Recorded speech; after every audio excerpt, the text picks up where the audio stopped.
Bien, eh bien merci d'ailleurs, merci d'abord de votre accueil. Et c'est toujours avec plaisir que moi je me retrouve en Bretagne, donc je suis fort heureux d'être là. Et pour vous parler d'un sujet qui lui, a priori, n'est pas très réjouissant. On en a parlé avec Christian, mon autre Christian. Dans la voiture, nous vivons une drôle d'époque.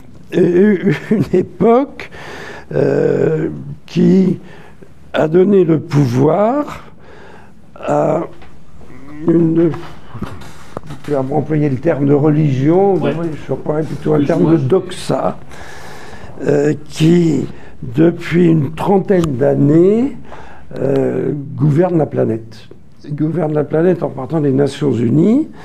Le point de départ le plus récent, c'est donc situé au congrès de Rio, il y a 32 ans, pour être précis, un congrès mondial, où les Nations Unies ont convoqué les dirigeants du monde entier, qui sont venus, avec un message très simple: nous allons à la catastrophe, c'est de notre faute. Pourquoi? Ben parce que nous utilisons des énergies fossiles, nous produisons du CO2, le CO2 est très mauvais pour la planète, il faut donc tout changer. Et cette doxa n'avait pas la moindre preuve. Il faut savoir que celui qui a organisé ce grand congrès mondial de Rio, le congrès fondateur, qui s'appelait Maurice Strong, qui était un Canadien, n'avait pas terminé ses études secondaires. C'est pour montrer à quel point il avait une assise scientifique solide. En fait, ce qui se passait, c'est... Ah mon Dieu! Ah, d'accord. Ce qui se passait, c'est que, effectivement, l'homme utilisant le pétrole, le gaz naturel et le charbon, la teneur en CO2 de l'atmosphère augmente. Ça, c'est absolument exact. Je signale tout de suite, pour que vous soyez rassurés, que du temps des premiers mammifères, des dinosaures, alors vous me direz c'est loin, elle était beaucoup plus élevée qu'aujourd'hui. Et que, par exemple, c'est pas vous, je le dirais, parce que je crois qu'il y a beaucoup d'agriculteurs, dans les serres, quand on veut augmenter la vitesse de croissance, soit des fruits, soit des légumes, soit des fleurs, on injecte du CO2. Et les gens qui travaillent dans ces serres n'ont aucun problème de santé. Le CO2 n'est pas du tout un polluant. Ça, c'est très intéressant. Le CO2, vous êtes déjà expliqué, c'est la raison pour laquelle nous sommes là. C'est-à-dire que c'est la source de la vie, des plantes, et puis ensuite des animaux et des êtres humains. Sinon, la planète Terre, ce serait la planète Mars ou la Lune.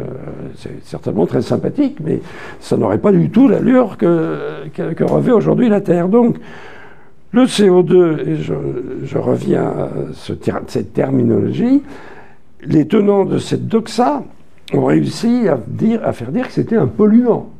Bien entendu, un polluant, c'est négatif comme terme. C'est absolument pas un polluant. Il y a des gaz qui sont polluants, mais le CO2 n'est pas du tout un polluant. Il n'empêche que partout, vous lirez qu'il faut arrêter la pollution, donc ne plus émettre de CO2. Alors, ce petit rappel historique pour expliquer ce qui, sans cela, serait absolument inexplicable. Parce que on part donc de ce point de vue, de ce point de départ. Nous émettons du CO2 parce que nous utilisons les énergies fossiles. Le CO2 étant un polluant et dangereux, il faut arrêter d'émettre ce CO2 et donc de recourir aux énergies fossiles. Alors, ce qu'il faut savoir, c'est que ces énergies nous ont permis de sortir de la pauvreté. Au XIXe siècle, c'était le charbon, puis ensuite ça a été le pétrole, maintenant c'est aussi le gaz naturel, et il y a une corrélation totale entre le recours aux énergies fossiles et la prospérité, et la sortie de la pauvreté. C'est quand on regarde les différents pays du monde, et qu'on fait une corrélation, elle est totale. Il y a des pays, on va prendre une comparaison très simple, l'Inde et la Chine. Bon, si vous écoutez les écologistes, la doxa dominante, on vous dit, mais la Chine, c'est affreux. C'est affreux parce qu'ils ont des centrales à charbon. Ils en construisent 1 ou 2 par semaine, ils continuent d'ailleurs. Et donc, ils émettent énormément de CO2. Et puis l'Inde, c'est beaucoup mieux. Ils ont beaucoup moins de centrales à charbon. Alors évidemment, ce qui n'empêche que l'Inde vient d'ouvrir une centaine de mines de charbon parce qu'ils ont bien l'intention de faire comme la Chine. Et ça, on y reviendra parce que ça montre que tout ce qu'on peut leur dire ne sert absolument à rien. Mais toujours est-il que ça, c'est un aspect des choses. Et puis il y a un autre aspect qui, lui, est tout à fait tragique. Vous regardez la mortalité infantile. La mortalité infantile en Inde, il y a 1,5 milliard d'habitants, il y a 1 million de jeunes qui meurent chaque année. Parce qu'ils ne sont pas soignés, parce qu'ils n'ont pas accès aux médicaments, ils sont mal nourris, ils sont pas... En Chine, alors les Chinois c'est très mal, ils ont beaucoup de centrales à charbon, ils ont supprimé pratiquement la mortalité infantile. Donc, pourquoi? Parce que les Chinois que j'ai connus, moi il y a quelques décennies, j'ai été en Chine, ils roulaient à vélo, ils avaient un col Mao, enfin c'était la pauvreté. Ben, aujourd'hui, vous les rencontrez sur les Champs-Élysées, ils achètent des foulards Hermès. C'est les mêmes. Et ils sont sortis de leur pauvreté parce qu'ils ont accès à l'énergie, notamment sous forme d'électricité, et parce qu'ils ont construit des centrales à charbon. Maintenant, ils ont tous l'électricité. Il y a encore peu de temps, c'est moins vrai maintenant, mais il y a encore 5-10 ans, il y avait 300 millions d'Indiens qui n'avaient pas l'électricité. Et aujourd'hui, vous avez 700 millions d'Africains qui n'ont pas l'électricité. Et alors évidemment, une des conséquences, c'est la mortalité, l'espérance de vie. Aujourd'hui, l'espérance de vie en Chine a presque rattrapé la nôtre. L'espérance de vie à Pékin est de 82 ans, elle est la nôtre. Bon, alors dans les campagnes, c'est un peu moins, mais ils ont pratiquement rattrapé. Et c'est un indicateur parmi d'autres, mais enfin c'est un indicateur qui est quand même beaucoup moins important de savoir si vos enfants meurent ou s'ils ne meurent pas, ou si... Donc, vous avez une corrélation totale entre l'accès à l'énergie et la sortie de la pauvreté, et puis la prospérité que nous connaissons. Donc c'est exactement le contraire de ce qu'on nous dit, parce que il faut savoir que l'énergie, à 80%, ce sont ces énergies fossiles. Alors, il y a un peu d'énergie nucléaire, on en a fort heureusement en France, il y a un peu d'énergie hydraulique, mais enfin, globalement, l'énergie utilisée par l'humanité, c'est le gaz naturel, c'est le charbon et c'est le pétrole. Donc, et puis, ça ne change pas, parce que je vous ai dit qu'il y a 30 ans qu'on nous dit qu'il faut arrêter de se servir des énergies fossiles. Le pourcentage que je viens de citer, il était 80% il y a 30 ans, il est toujours 80%. Donc on ne peut pas se passer de ces énergies fossiles. Mais on a réussi à faire croire le contraire. Et donc nous vivons avec d'abord une culpabilité. C'est là où la notion de religion est très importante. Il faut savoir que si les pays occidentaux, en particulier l'Europe, un peu l'Amérique du Nord, mais je reviendrai plus tard sur l'Amérique du Nord, ont adopté cette doxa, c'est du fait de la similitude tout à fait étonnante avec nos religions traditionnelles, la religion chrétienne en particulier, judéo-chrétienne, qui s'explique très simplement. Avant l'arrivée de l'homme, c'était le paradis. L'homme est arrivé, il a péché, le péché originel. Il faut donc qu'il se repente, sinon il va en enfer. C'est exactement ce que vous disent les écologistes. Avant l'arrivée de l'homme, la planète se portait admirablement. L'homme arrive, il détraque la planète. C'est pas vrai du tout, mais c'est quand même ça leur doxa. Il faut donc arrêter de pécher, en l'occurrence de se servir des énergies fossiles, sinon la Terre va brûler. C'est absolument un décalque. C'est pas une illusion, puisque le pape lui-même a produit une encyclique qui s'appelle Laudato Si, et qui est une copie conforme des rapports de l'organisme qui s'appelle le GIEC, dont vous avez probablement entendu parler, et qui vous explique que tout va mal, c'est de notre faute, et que donc il faut changer complètement nos comportements et nos modes de vie. Alors voilà, si vous voulez, le contexte général. Il faut savoir que ce contexte, je vous ai cité l'organisateur qui s'appelle Maurice Strong de ce grand congrès de Rio, il n'était pas seul, bien entendu. Il était l'héritier d'une longue tradition de défaitistes, de pessimistes, qui remonte à Jean-Jacques Rousseau, mais enfin qui ensuite, au cours des temps, ont expliqué que la planète ne pourrait jamais nourrir tous les êtres humains. Il y a un livre qui s'appelait The Population Bomb, la bombe de la population. Et on comprend d'ailleurs un peu, je vais vous dire pourquoi. Et puis, ensuite, on est arrivé, il y a un autre livre qui a été très important, qui s'appelait, et là, si les agriculteurs doivent le connaître, The Silent Spring, le printemps silencieux, et qui expliquait que le DDT était quelque chose d'épouvantable, qui tuait les insectes. Les insectes, c'était la nourriture des oiseaux, comme il n'y aurait plus d'insectes, il n'y aurait plus d'oiseaux, et donc ce serait lugubre, il n'y aurait plus de printemps, on n'entendrait plus les chants des oiseaux. Et ce livre, écrit par une Américaine, a eu une influence considérable. Avant le congrès de Rio que j'évoquais, ce livre, il doit dater d'une 50aine d'années, quelque chose comme ça. Donc, tout un mouvement pessimiste, défaitiste, expliquant que l'homme était responsable. Et je reviens un instant sur le livre qui s'appelle La bombe de la population, The Population Bomb, d'un Américain qui s'appelle Ehrlich, effectivement, et on peut le comprendre.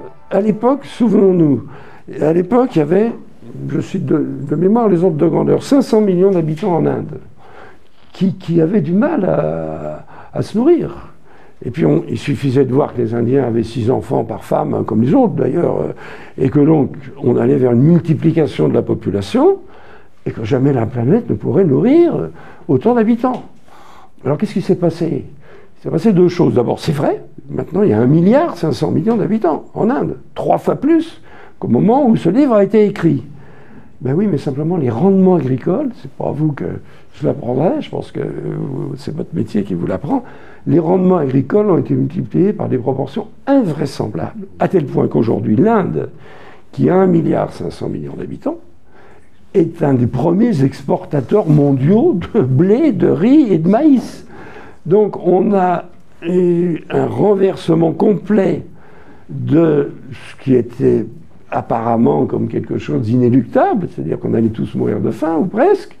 C'est pas du tout comme ça que ça s'est passé. Et puis, comme vous le savez, en France, au Moyen-Âge, le rendement du blé était de l'ordre de 5 quintaux à l'hectare, peut-être un peu plus, et aujourd'hui, il est plutôt de l'ordre de 80. Donc les progrès ont été fulgurants. Et puis, deuxième élément qui joue, ça c'est tout récent, je crois que ça s'est passé l'an dernier, l'Inde est passée en dessous du taux de renouvellement des populations. Autrement dit, les Indiennes qui vivent aujourd'hui ont maintenant moins de 2 enfants en moyenne. Alors qu'au moment où on a écrit ce livre, il y a 50 ou 60 ans, c'était 6 enfants. Et le grand problème auquel va être confrontée l'humanité, c'est pas du tout la surpopulation, sauf dans un endroit particulier, qui est l'Afrique subsaharienne, qui continue à avoir 5 ou 6 enfants par femme, mais le reste de la planète, c'est 2, 1,5. En Corée, c'est moins de 1. Enfin, donc, et nous, en France, on est en train de connaître cette même évolution. Il y a encore 2 ou 3 ans, 4 ans, on n'était pas loin du taux de 2 enfants par femme, et c'est en chute libre depuis 2 ou 3 ans. Bon, c'est un autre sujet, on ne va pas en parler, mais tout ceci pour dire que ces prévisions catastrophistes ne se sont pas réalisées. Elles auraient pu se réaliser, mais elles ne se sont pas du tout réalisées. Et nous sommes restés sur une doctrine qui ne repose pas sur les faits, mais sur des idées reçues, et notamment l'idée qu'il y a trop d'habitants sur la planète, la planète est en train d'être saccagée par l'humanité, alors que la réalité est complètement différente. Je vous rassure tout à fait, la planète n'est pas du tout en train d'être saccagée, et les rendements agricoles font de tels progrès que la hantise de nos ancêtres, qui était la hantise de la faim, n'est plus aujourd'hui justifiée. Alors, voilà le contexte et l'explication de ce que vous entendez tous les jours par les médias, mais aussi par les gouvernements, en particulier en Europe, tout particulièrement. Et donc l'objectif officiel, c'est de supprimer le recours aux énergies fossiles et donc les émissions corrélatives, les émissions de CO2. Pourquoi je vous parle de l'Europe? Parce que l'Europe Je parlerai après des États-Unis, et là c'est très intéressant ce qui se passe aux États-Unis. Mais en Europe, c'est devenu une espèce de doxa. Nous recevons des instructions de Bruxelles qui concernent tous les secteurs de l'activité économique. Alors on peut essayer rapidement, parce que il faudrait des livres entiers qui existent pour les aborder. Bon, quels sont les secteurs qui sont concernés par cette théorie, qu'il faut changer nos modes de vie, qu'il faut... prenons le secteur des transports, vous voyez partout, il suffit d'ouvrir la télévision, qu'il faut prendre les transports en commun. Parce que les transports en commun, ça ne pollue pas, et que par contre la voiture, et je ne parle pas du camion, c'est quelque chose de terrible. Il faut quand même savoir que 9 déplacements sur 10, je ne parle pas de la marche à pied, mais 9 déplacements sur 10, en France et en Europe, se font en voiture. Donc, implicitement, on dit que au moins 9 habitants sur 10 sont coupables, puisqu'ils prennent leur voiture. Et on vous explique qu'il faut prendre les transports en commun. On peut l'expliquer autant qu'on veut, à Rennes comme ailleurs. Je n'ai pas les chiffres de Rennes, mais je peux vous les garantir, c'est de l'ordre de 10% des déplacements qui sont en transport en commun à Rennes. Si c'est 12%, ce sera le maximum. Et le reste se fait en voiture. Et puis ça ne changera pas, parce que les densités ne permettent pas que ça change. Et même quand on fait des lignes de métro, comme c'est le cas à Rennes. Donc on a cette situation qui, dans le domaine des transports, nous conduit à quelque chose de tout à fait étonnant. Si vous ouvrez Internet, vous tapez SNCF et vous voyez bénéfices. Alors, et on vous dit, l'an dernier, c'est 2 milliards de bénéfices. C'est les chiffres officiels, avalisés par la Cour des comptes, avalisés par tout le monde. Quelle est la réalité? C'est que nous, en tant que contribuables, nous donnons à la SNCF de l'ordre de 20 milliards. Et il suffit de faire les totales de toutes les subventions. Et c'est quoi? Ça s'appelle un déficit, puisque c'est le contribuable qui paye. Eh bien, pas du tout. Dans tous les rapports officiels, vous voyez que la SNCF est en bénéfice. Et alors, c'est très facile, nos subventions, ce que nous payons comme contribuables, ils appellent ça des recettes. Bon, bah alors évidemment, il suffit d'additionner les recettes que vous avez, c'est-à-dire les subventions que vous recevez, de déduire les dépenses que vous voulez, et vous trouvez à la fin un bénéfice de 2 milliards. C'est quelque chose d'hallucinant. Les petites lignes, alors ça c'est très intéressant, les petites lignes, parce qu'il y en a en Bretagne, il y en a en toute la France. Il faut savoir que vous avez 260 petites lignes de chemin de fer, dont le total du trafic est inférieur au trafic de la ligne A du RER parisien, à 260 lignes. C'est-à-dire qu'il circule la plupart du temps quasiment à vide. Eh bien, on vous explique partout qu'il faut développer les petites lignes, parce que c'est indispensable. Alors que la réalité, c'est que ces petites lignes, il faudrait les remplacer par des lignes d'autocar, qui ne coûteraient presque rien d'exploitation, et que ces lignes d'autocar en général rendraient un même meilleur service, parce qu'elles peuvent aller au centre-ville, alors que le chemin de fer est loin de l'hôpital ou des destinations les plus fréquentes. Donc, ça c'est un exemple... je dirais parmi d'autres, de la déviation des esprits auxquels nous sommes. Ça, c'est le domaine des transports, qui nous coûte globalement, si on ajoute la SNCF, les transports en commun urbains, publics, on arrive à quelque chose qui approche une trentaine de milliards par an, c'est-à-dire de l'ordre de 1% du PIB. Alors vous avez peut-être vu qu'on a un grave déficit de nos finances. On s'est aperçu que le déficit ne serait pas de 4 et quelques pourcents, mais de plus de 6%. Là, on vient de découvrir ça, c'est un sujet intéressant. Et il y a 1% qui résulte de ces subventions. Vous n'aurez jamais entendu parler, quand on cherche des économies, qu'on puisse en faire dans ce secteur-là. Jamais ce mot ne sera évoqué. Alors ça, c'est le domaine des transports, que je connais un peu, ma formation d'ingénieur, mais il y en a d'autres, le domaine du bâtiment. On vous explique que le bâtiment, c'est affreux, que nos bâtiments sont beaucoup des passoires thermiques, parce qu'on perd de la chaleur, il faut donc les isoler. Alors, ça coûte horriblement cher. On vous subventionne, mais la subvention, ça ne représente qu'une partie de la dépense. Il faut que les propriétaires, ça, ils ne pourront plus louer, ça y est, ils ne pourront plus louer s'ils veulent les louer. À quoi ça rime? Alors, à quoi ça rime? Et là, je vais prendre une autre approche. On nous dit tout ça, c'est pour réduire les émissions mondiales de CO2. Mais il faut regarder un peu les chiffres. Alors, ces émissions mondiales de CO2, elles sont, d'après les chiffres officiels que personne ne conteste, un peu plus de 33 milliards de tonnes par an. Là-dessus, l'Europe tout entière, c'est 7% du total. Alors vous faites le total, vous apercevez que ça fait 2 milliards. Toutes causes confondues. Et on vous dit, il faut réduire vos émissions. Et mettons que le bâtiment, ça fasse 20% du total, alors 20% de 2 milliards, vous apercevez que c'est presque rien. Et il faut savoir que dans l'atmosphère, il y a 3300 milliards de tonnes de CO2. Donc on va jouer sur quelque chose qui représente absolument rien. Mais ça, vous ne trouverez jamais ces chiffres-là nulle part. Ils sont dans les rapports officiels, mais ils ne sont jamais mis dans les conclusions que l'on tire de ces rapports officiels. Donc, ceci pour dire, et ça c'est très intéressant, que ce que nous faisons ne sert rigoureusement à rien. Il suffit de rapporter les chiffres officiels. C'est ce que j'explique dans ces livres. C'est très simple. On vous dit pour réduire disons 1,5 degré la température de la Terre, il faut réduire les émissions de 1000 milliards de tonnes. Alors vous voyez où nous en sommes, nous, toute l'Europe réunie, on fait 3 milliards, non, il faut 1000 milliards de tonnes. Donc vous voyez que si l'Europe arrêtait toutes ses émissions tout de suite, c'est évidemment impossible, à la fin du siècle, vous n'avez même pas 1/10 de degré de différence. C'est les chiffres officiels. Donc ce qu'on nous demande ne sert à rien. Et ça pourrait paraître peu crédible, mais c'est quand même la réalité. Alors, je parlais du bâtiment, mais là, en dépenses, on est très fort, hein, parce que le chiffrage officiel des dépenses qui avaient été faites par M. Gabriel Attal, quand il était Premier ministre, c'était 40 milliards de dépenses publiques du budget pour l'écologie.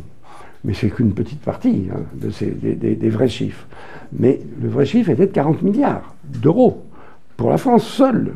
Je ne parle pas de l'Europe, évidemment, qui serait beaucoup plus important. Donc, nous dépensons beaucoup d'argent sans avoir regardé une seule fois si ça pouvait servir à quelque chose. Les ordres de grandeur sont là, ça ne sert absolument à rien.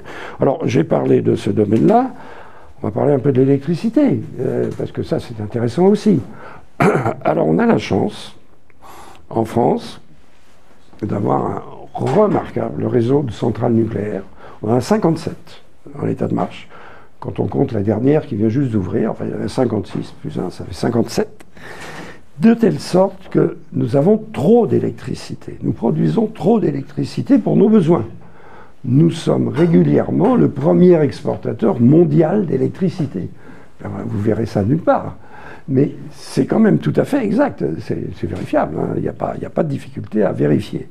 On a donc cette chance.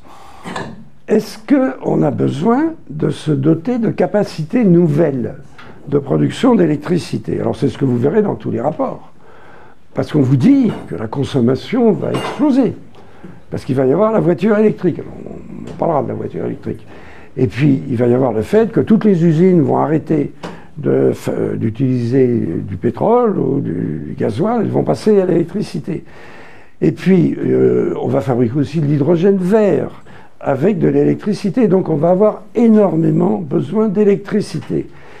Le seul problème, c'est quand vous regardez la consommation d'électricité en France et en Europe, depuis une dizaine d'années, elle diminue. Elle n'augmente pas du tout.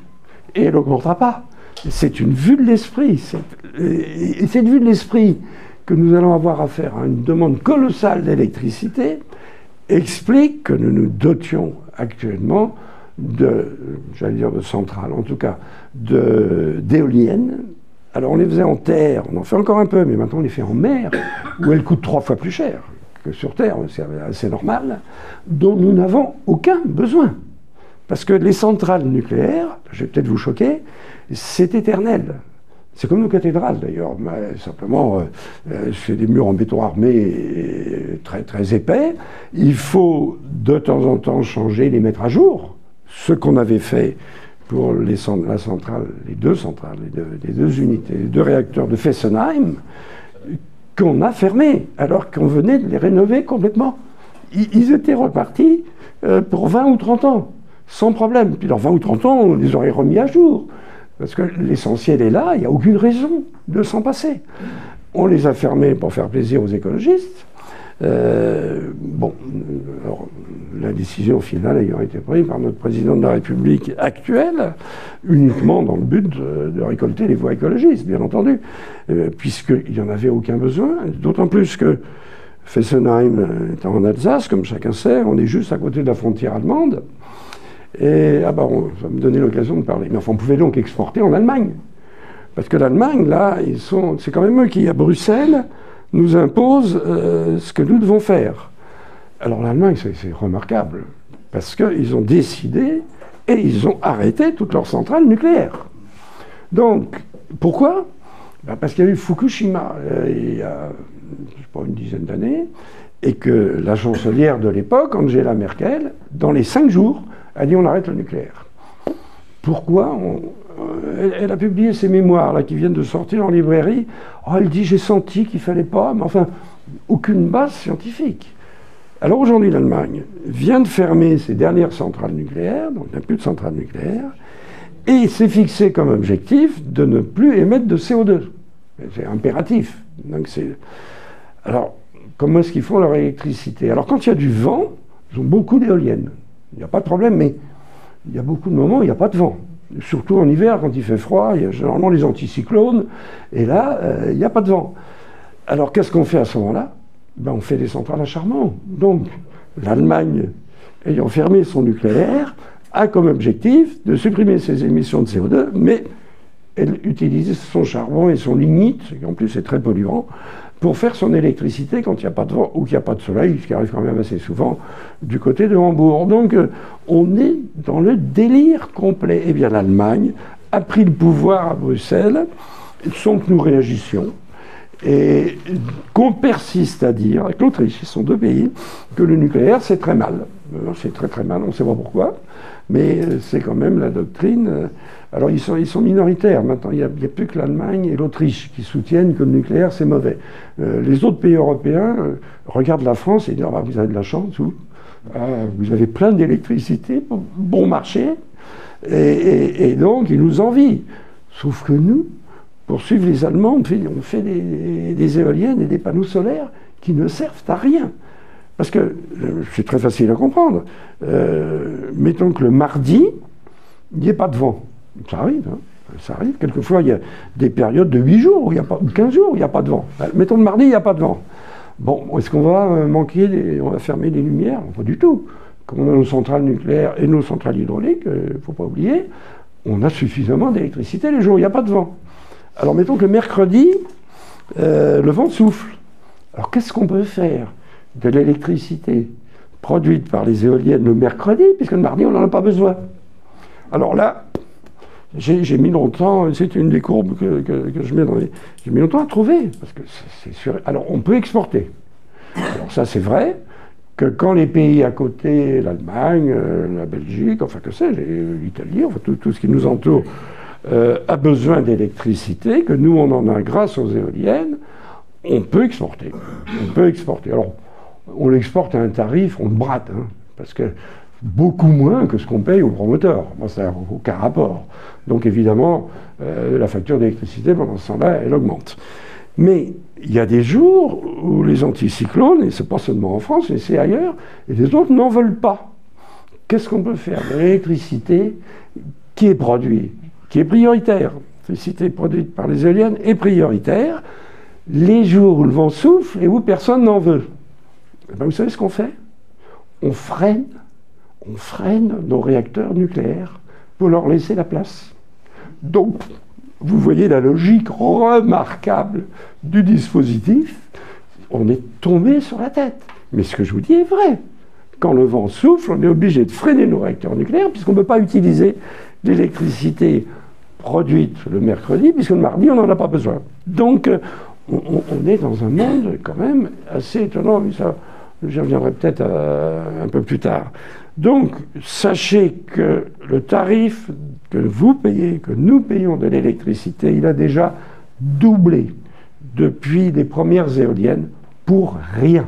puisqu'on n'en avait aucun besoin. Nous n'en avons toujours aucun. Il a déjà doublé. Mais avec les programmes officiels actuels, qui visent à créer une vingtaine de parcs éoliens en mer, sur un rythme de dépenses, si on le fait, qui sera de l'ordre, tenez-vous bien, de 10 milliards par an pour les créer. C'est parce qu'il faut les créer, il faut les raccorder au réseau, il faut modifier complètement les réseaux, parce que, bien entendu, les réseaux n'ont pas été faits pour recueillir l'électricité venant de la mer. Et donc, on est dans... Et là, à coup sûr, on va à nouveau doubler les tarifs, qui ont déjà doublé. On va les redoubler. Mais tout le monde vous dira que c'est absolument indispensable de faire des éoliennes et de mettre des panneaux photovoltaïques. D'ailleurs, on met des panneaux maintenant photovoltaïques un peu partout, sur les parkings, etc. On n'a besoin de rien, c'est du gâchis pur. Donc voilà, si vous voulez, les conséquences pour le domaine de l'électricité. J'ai parlé un peu des transports, du bâtiment, l'agriculture. Bon, mais ça, vous le connaissez, je pense, beaucoup d'entre vous mieux que moi. Bon, mais c'est la même chose. On voit des règlements, on interdit. Il faut absolument, Christian Buzon m'en parlait tout à l'heure, créer des équipements. Quelquefois, ça coûte 1 million d'euros par ferme. Parce que ça, si vous voulez, c'est aussi quelque chose qui est important. Je vous ai parlé des chiffres astronomiques que nous dépensons pour rien. Dans les différents domaines que j'ai évoqués, et qui se traduisent dans les comptes publics, mais qui se traduisent beaucoup dans les comptes privés. Quand on vous dit qu'il faut isoler un bâtiment, alors d'accord, il y a des subventions, mais l'essentiel, il est payé par le propriétaire du bâtiment, c'est-à-dire du secteur privé, pas le secteur public. Quand on vous dit, j'en ai parlé très rapidement, qu'il faut passer à des voitures électriques ou des voitures hybrides, qui coûte la voiture électrique à performance égale. D'abord, elle ne peut pas avoir de performance égale parce que la capacité des batteries est limitée. Il faut savoir que dans 1 kilo de batterie, vous ne pouvez pas mettre plus du 30e de l'énergie que vous avez dans 1 kilo d'essence. Le rapport est de 1 à 25, 1 à 30. Donc évidemment, quand vous avez un réservoir où vous avez 50 litres d'essence, si vous voulez avoir une batterie de la même capacité, vous voyez tout de suite que c'est monstrueux. Les voitures électriques, elles ont des batteries de 400, 500, quelquefois kilos. Et malgré ça, au bout de 200 km, parce que ça aussi, on vous explique que non, la voiture électrique, c'est formidable, il y a une autonomie énorme. On oublie de vous dire que cette autonomie, c'est si vous êtes parfaitement chargé de manière optimale, et que vous roulez en moyenne à 60 km/h, parce que bien entendu sur autoroute, et quand on fait beaucoup de kilomètres, généralement on prend l'autoroute, et la vitesse n'est pas de 60, hein, elle est quand même de 130 à tout de suite. Hop, la consommation double, et puis ce qu'on vous raconte sur l'autonomie des voitures électriques est complètement faux. Hein, c'est simplement un mensonge de plus. Donc il faut savoir que, et ça c'est quand même très étonnant, ça va me permettre d'aborder autre chose, parce que vous devez vous dire, enfin en tout cas moi je me dis, mais comment c'est possible, tout ça, qu'on ait perdu la raison? Comment est-ce que c'est possible qu'on ait perdu le bon sens? Et je vais citer un exemple, je ne sais pas si un exemple que tout le monde connaît. On a toujours une firme pétrolière, Total, qui a changé de nom. Total fait du pétrole, tout le monde le sait. Total est devenu Total Énergie, pour bien montrer qu'ils font autre chose que le pétrole. Pour bien laisser entendre que le pétrole, c'est très mal. Parce que c'est pour ça qu'il s'appelle Total Énergie. Et quand vous regardez les publicités de Total Énergie à la télévision, vous voyez des éoliennes et des voitures électriques. C'est quand même absolument extraordinaire pour quelqu'un dont le métier de base, c'est le pétrole et le gaz naturel. Et ça continue, et ça continuera à être le pétrole et le gaz naturel. Alors on a interrogé le patron de Total Énergie, qui a changé de nom donc, et qui s'appelle M. Pouyanné. Et on lui a demandé, mais enfin vous y croyez, cette histoire que le CO2 c'est dangereux? Il a dit, mais ben oui, j'y crois, puisque tous les experts le disent. Et moi, chez Total Énergie, je n'ai pas d'expert du climat. Alors ça, c'est formidable, parce que ça explique tout. Il y a 110 000 collaborateurs chez Total Énergie. Il n'y en a pas un qui a été chargé d'ouvrir le dossier du climat. Alors, ça vous paraît surréaliste, mais Total Énergie n'est pas une exception. Volkswagen a milité pour la voiture électrique, en disant, bah oui, il faut des voitures électriques parce que Et sans ça, la planète va connaître un sort épouvantable. Et alors, aujourd'hui, Volkswagen paye. Je ne sais pas si vous avez vu, ils sont en train de fermer 3 usines en Allemagne. Ils sont en train de licencier des dizaines de milliers de gens qui travaillaient dans l'industrie automobile allemande, parce qu'ils n'ont pas ouvert le dossier. Et je les connais, je suis formel. Ils disent, ben ça c'est les spécialistes. Les spécialistes, c'est les gens d'organismes, ça s'appelle le GIEC notamment, au niveau international, qui vous répètent que nous allons à la catastrophe, qu'il faut arrêter nos émissions, etc., etc. Et donc là, on a affaire, moi j'appelle ça un retour au Moyen-Âge. C'est-à-dire que on croit ce que tout le monde dit. Bah, il faut bien savoir que du temps de Galilée, tout le monde le sait, ceux qui disaient que c'était peut-être pas vrai, que le Soleil tourne autour de la Terre, que c'était peut-être la Terre qui tournait sur elle-même, ils allaient au bûcher. Bon, alors il n'y a plus de bûcher, ça je ne serai pas là, il n'y a pas de doute, mais il n'empêche que c'est un retour au Moyen-Âge. On répète, puisque tout le monde le dit, c'est forcément vrai. On a oublié qu'on était le pays de Descartes. Et que disait Descartes? Descartes disait « l'unanimité des opinions n'est pas une preuve ». Bon, alors on est en plein dedans. Tout le monde répète la même chose, et il ajoutait même « quand une vérité est quelque peu difficile à découvrir, il serait étonnant que tout un peuple l'ait rencontrée ». Donc il avait absolument dit que c'est pas parce que tout le monde répète la même chose que c'est vrai. Mais nous sommes retournés au Moyen-Âge. Donc avec cette pseudo-religion et les conséquences. Alors les conséquences, on commence à les voir. Et peut-être d'ailleurs, je ne sais pas, on va procéder ensuite par échange de questions. Mais ce que je viens de vous dire est assez pessimiste. C'est le moins qu'on puisse dire. Bon, on est en train de nous ruiner pour rien. On est, comment dirais-je, pessimiste. Oui. La jeunesse est démoralisée. Il y a des jeunes qui disent on ne va pas avoir d'enfants. Parce que regardez ce qui nous attend. Donc vous n'avez plus d'enfants. La natalité chute. Enfin, le spectacle est quand même assez tragique. Assez tragique. Et puis, ce pessimisme généralisé. Nous allons à la catastrophe. Et ceux qui pourraient faire quelque chose ne font rien. Donc, regardez les industriels qui sont des pollueurs par nature. Au lieu de faire quelque chose, ils font semblant, mais ils font rien. Enfin, bon, donc c'est un pessimisme généralisé qui s'étend partout, et en particulier chez les jeunes. Bon, je crois que ça a été évoqué tout à l'heure. Je suis ancien élève de l'école polytechnique. L'école polytechnique a mis en tête de son enseignement le réchauffement climatique. L'urgence climatique, c'est ce qu'on apprend. Et je parle d'école polytechnique, toutes les écoles, d'ingénieurs ou d'autres choses. Maintenant, c'est l'endoctrinement permanent. Donc on a cette situation qui tendrait un peu nous désespérer, il y a de quoi. La question, et peut-être avant qu'on passe aux questions, je terminerai là-dessus, est-ce que ça peut changer ou est-ce que ça va durer?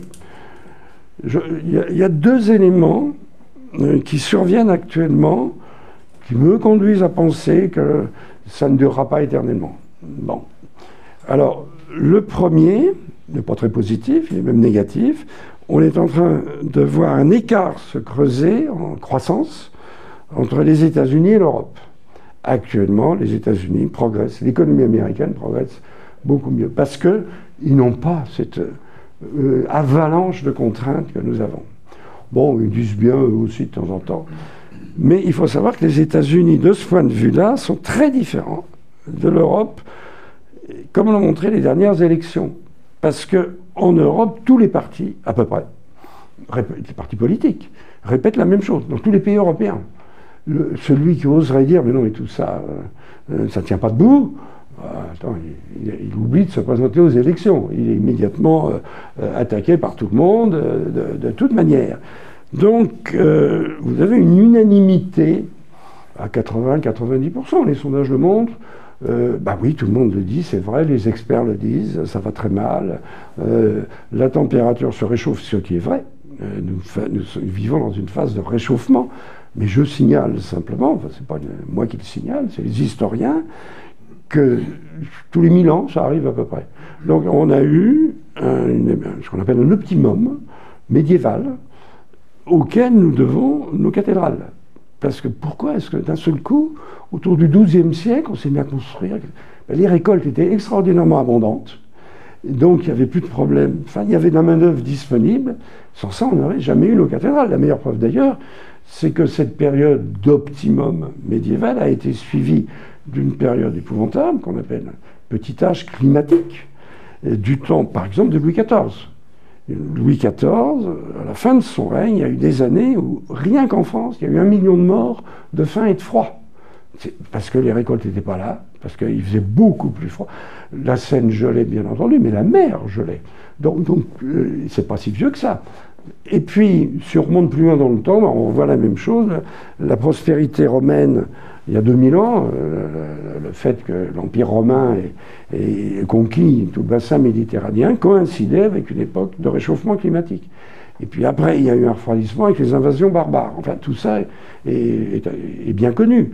Donc là, aujourd'hui, pour vous dire que, parce que c'est ce qu'on dit souvent, on dit qu'il y a des gens qui nient le réchauffement. Non, il n'y a pas à nier le réchauffement climatique. Nous vivons, heureusement, une époque de réchauffement climatique. C'est beaucoup plus agréable que ce que j'ai connu dans mon enfance, où il faisait beaucoup plus froid qu'aujourd'hui. J'étais... Où est-ce que j'étais ça? Oui, j'étais à Beaune, il n'y a pas longtemps. Et il y a les hospices de Beaune que vous avez probablement visité, enfin qui vaillent le déplacement. Et là, on vous explique que vers 1600, 1700, on ne pouvait pas enterrer les gens. On les laissait dans un coin quand ils étaient morts, parce qu'on ne pouvait pas creuser la terre, parce que la terre était gelée sur des mètres d'épaisseur. C'est invraisemblable aujourd'hui. Donc c'était, je veux dire, le petit âge glaciaire que l'Europe a connu. Je voulais parler de Louis XIV, mais ça a duré plusieurs siècles.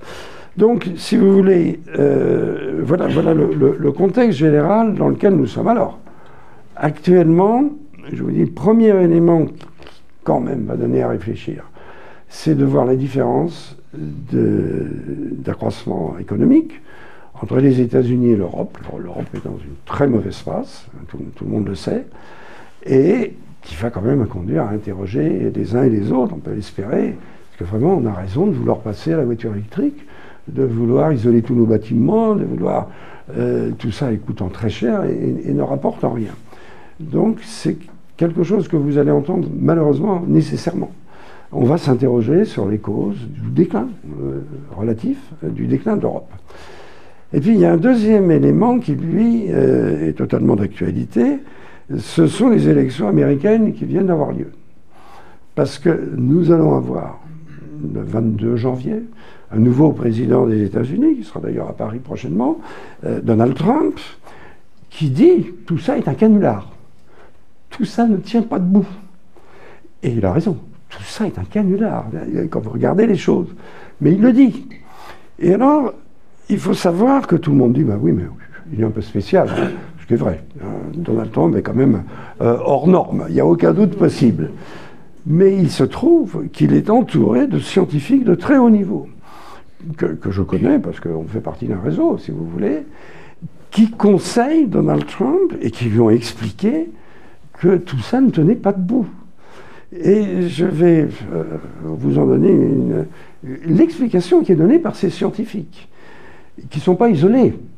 Il y a une association internationale qui s'appelle CLINTEL, qui a près de 2000 membres, dont des prix Nobel, des professeurs agrégés, etc., qui disent tout ça ne tient pas debout, tout ça n'existe pas.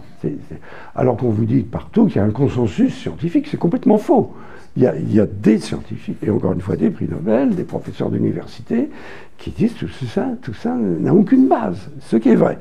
Et donc vous avez Donald Trump qui a réussi à convaincre, et c'est une grande différence, ses électeurs. C'est-à-dire, autrement dit, aux États-Unis, c'est très clair, vous avez les républicains qui vous disent mais tout ça ne tient pas debout. Et puis vous avez les démocrates qui vous disent la même chose que ce que nous entendons en Europe. Mais il se trouve que c'est Donald Trump qui a gagné les élections et qui a dit que une des premières décisions qu'il prendrait, ce serait de faire que les États-Unis quittent les accords de Paris qui ont été adoptés en 2015 et qui engagent tous les pays à supprimer leurs émissions. Donc il va arrêter ça, il va licencier, d'après ce qu'il a dit, tous les services qui s'occupent de ça, qui comme en Europe, occupent des dizaines de milliers de fonctionnaires. Il a dit non, ça ne sert à rien, on va les remercier. Alors je ne sais pas ce qui va se passer, mais ça va être intéressant à voir. Et forcément, on va quand même en entendre parler en Europe. Ce serait quand même assez étonnant qu'on n'entende pas parler. Comme je vous l'ai dit, il dit c'est un canular. Il n'y a aucune base scientifique à tout ce qu'on nous raconte. Et à toutes ces dépenses illimitées qui ne résultent que du fait qu'il y a une poignée de responsables qui ont pris au départ, j'ai cité ce congrès de Rio, qui est un congrès fondateur, qui ont pris le pouvoir. Il faut savoir que l'organisateur que j'ai cité, Maurice Strong, a pris le pouvoir aux Nations Unies. Et aux Nations Unies, il suffit de regarder le curriculum vitae des branches des Nations Unies, les départements des Nations Unies qui s'occupent d'environnement ou de croissance ou de ce que vous voulez. Vous regardez, c'est des gens qui viennent de Greenpeace, qui viennent de l'Union pour la conservation de la nature, qui viennent de W. Ils sont là, ils ont pris des pouvoirs aux Nations Unies. Et les secrétaires généraux des Nations Unies répètent ce qu'on leur dit, bien entendu. Donc, mais ils sont là depuis 30 ans. Ils ont gardé, et quand ils partent à la retraite, il y en a un autre qui les remplace. Donc on assiste, c'est l'explication logique, finalement. Parce qu'on dirait, mais comment est-ce que tout le monde est... Et ce qui est vrai aux États-Unis, aux Nations Unies, pardon, autant pour moi, est vrai dans les gouvernements en France et ailleurs. Donc on a affaire à une perte de bon sens, une perte très étonnante de rationalité, et à laquelle nous n'avons pas répondu en tant que Français, mais ça ce serait l'objet d'une autre conférence. Une des raisons pour lesquelles nous ne sommes pas en état de faire valoir la voie du bon sens, c'est que nous sommes gouvernés par des gens qui ont une formation littéraire et qui ne savent pas compter. Bon, alors ça, c'est autre chose, mais quand vous voyez que le ministre Bruno Le Maire ne sait pas ce que c'est qu'un hectare, et quand on lui demande, et qu'on lui explique que 100 fois 100, ça fait 10 000, il dit c'est pas possible. Il suffit que vous alliez sur Internet, vous voyez son interview, parce que vous ne pouvez pas le croire. Mais c'est quand même vrai. Et nous sommes gouvernés par gens qui sont incapables de rationalité. Bon, enfin ça, c'est un autre aspect des choses. Alors voilà, le monde dans lequel on est. Bon, je n'ai fait qu'aborder une toute petite partie du dossier, mais il faut savoir que tout ce qu'on nous demande n'a aucun fondement rationnel, et qu'il faut se forger sa propre opinion, puis espérer petit à petit que le bon sens l'emportera. Je pense que l'arrivée de Donald Trump va quand même beaucoup influencer les gens, avec cette coïncidence que l'économie américaine est en train de se porter beaucoup mieux que l'économie européenne, à cause, en grande partie, de cette doxa, de cette illusion que nous pourrions sauver la planète.